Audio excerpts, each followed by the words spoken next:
berkumpul di padang mahsyar, tiap orang sibuk dengan persoalannya masing-masing. Matahari waktu itu didekatkan oleh Allah, panas luar biasa.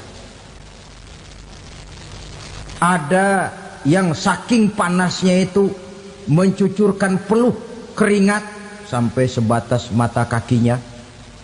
Ada yang keringatnya sampai sedengkulnya, ada yang keringatnya sampai sepusatnya, ada yang keringatnya mengalir sampai sebahunya, ada yang kelelap oleh keringatnya sendiri, sementara orang di sampingnya nggak apa-apa. Bergantung lagi amalan dia waktu di dunia ini. Saudara-saudara, sebagian orang dalam kepanikan padang mahsyar berombong-rombong datang mereka menghadap Nabi Adam. Ya Adam, anta abal bashar. Hai Adam, Tuhan adalah bapak moyang manusia. Kami sebentar lagi akan disidang, dimintakan pertanggungan jawab. Tolonglah kami, hai Adam. Kata Nabi Adam, jangankan nolongin sampean, saya sendiri tanggung jawab di hadapan Allah ketika dulu tidak boleh makan khuldi, saya serobot. Sudahlah, urus diri masing-masing saja, nafsi. Begitu kata Nabi Nuh, begitu kata Nabi Ibrahim. Tiap orang bertanggung jawab sendiri-sendiri. Ketika itulah saudara-saudara, nikmatnya menjadi umat Nabi besar Muhammad sallallahu alaihi wasallam. Sebab apa? Walaupun menurut abjad kita ini umat paling belakang, paling belakang kita ini toh, karena Nabi Muhammad adalah Nabi akhir, tapi akan dihisap lebih dulu, lewat di atas sirat lebih dulu, masuk surga lebih dahulu ketimbang umat-umat belakangan. Ketika Rasul mendekati ajal, beliau tanyakan itu kepada malaikat Jibril. Malaikat Jibril berkata, Muhammad jangan khawatir, Allah sudah berjanji, inni haramtul jannata ala sairil anbiya hatta tadkhulaha anta, wa haramtuha ala sairil umami hatta tadkhulaha ummatuka. Surga aku haramkan buat seluruh nabi kecuali kalau engkau Muhammad sudah masuk ke dalamnya, dan surga aku haramkan buat seluruh umat kecuali kalau umatmu Muhammad sudah masuk ke dalamnya. Logikanya, walaupun menurut abjad kita umat paling belakang, bakal dihisap paling dulu, lewat di atas sirat paling dulu, masuk surga paling dulu, kalau mampir ke neraka juga paling dulu. Ya resiko. Jangan mau enaknya aja paling dulu. Saudara hadirin yang saya hormati, setelah masa kebangkitan itu jangan dikira begitu bangkit langsung diperiksa. Masih menunggu menanti ribuan tahun perhitungan padang mahsyar untuk sampai kepada proses yang disebut yaumul hisab, hari perhitungan. Seorang demi seorang bakal dipanggil. Bayangkan saja, kita se-RT saja di absen, kadang-kadang perlu waktu lama. Ini manusia sejak zaman Nabi Adam sampai datang hari kiamat, satu demi satu disidang di hadapan Qadhi Rabbul Jalil. Status sosial copot sudah waktu itu. Yang pernah jadi hartawan di situ tidak lagi kelihatan kehartawanannya. Yang pernah jadi jenderal tidak lagi dipanggil jenderalnya. Yang ustadz tidak lagi dipanggil al-mukarramnya. Seluruh status sosial selesai. Dipanggillah kita seorang demi seorang menghadap Qadhi Rabbul Jalil. Bagaimana proses penghisaban itu? Pertama, proses tanya jawab. Di antaranya ada hadis menyatakan, lan tazula qadama 'abdin yaumal qiyamah hatta yus'ala an arba'i khisalin. Besok di hari kiamat tidak akan bergeser telapak kaki seorang hamba sampai dia ditanya lebih dulu tentang 4 persoalan. Tentang ilmunya. Kemana ilmu itu diamalkan?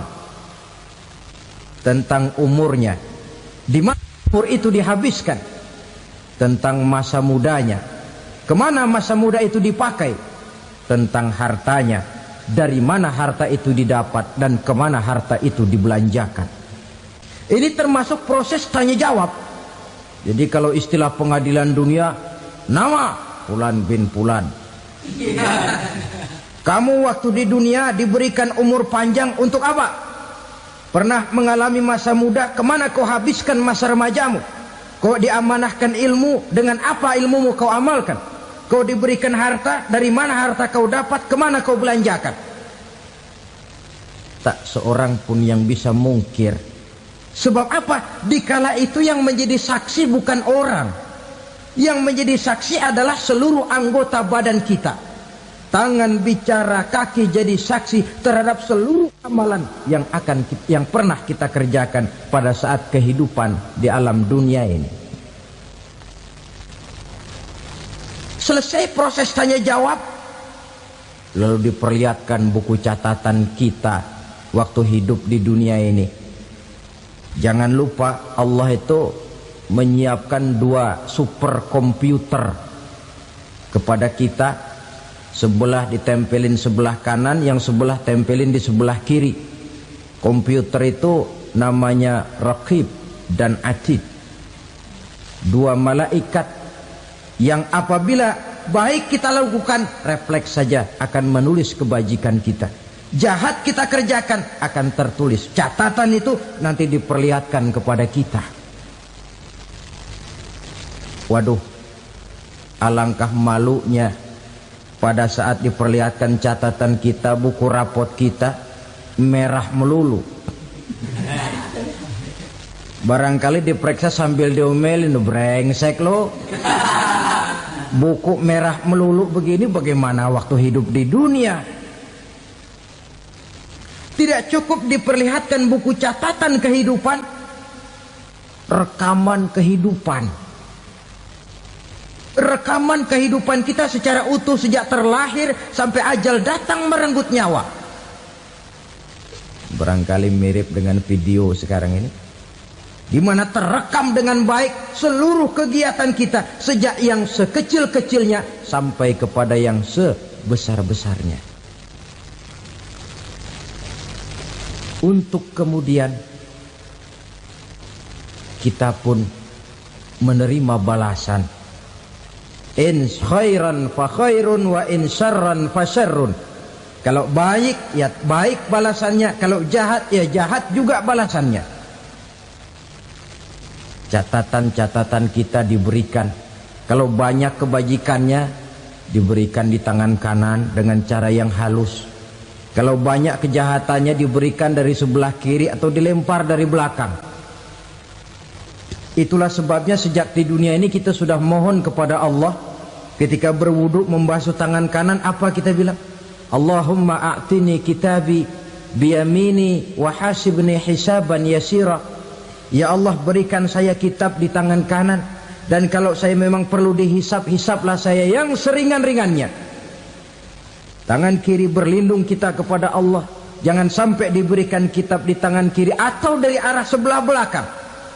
Wa a'udzubika an tu'tiya kitabi bishimali aw min wara'i zuhri, dari arah sebelah belakang. Na'udzubillah min dzalik. Setelah selesai lewat proses penghisaban, lewat mizan, timbangan, maka yang sudah selesai dihisab itu bergeraklah menuju sirat, jembatan yang terbentang menuju surga melalui neraka. Saudara-saudara, panjangnya perjalanan sirat itu memakan waktu ratusan tahun. Tetapi orang yang lewat di atas sirat pun macam-macam, bergantung amalannya ketika di dunia ini. Ada yang lewat di atas sirat itu kal barkil khatib, seperti kilat yang menyambar, lep, sudah sampai dia di surga. Cepat bukan main. Ada yang lewat di atas sirat itu seperti orang lari-lari. Ada yang lewat di atas sirat itu seperti orang jalan biasa. Ada yang sambil